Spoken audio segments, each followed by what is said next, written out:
យើងធ្លាប់សន្យាកាន់តែហែឆ្លងពុះពីសន្យាថាមិនបែកគ្នាលោកគ្រាសំសង្ខាក្រុមទីកន្លែងប៉ុនសាទុកនៅដានជើងអនុសាទីធ្លាប់សាងស្នេហាអតីតកាលមាននៅទីក្រុងភ្នំពេញជាទីដ៏សែនមនោរម្យពួកយើងធ្លាប់តែជួបជុំ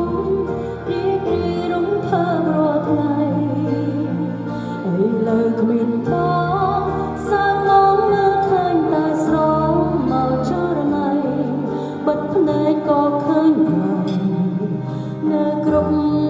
កន្លែងកាន់តែស្រឡាញ់កាន់តែទន់ពេញ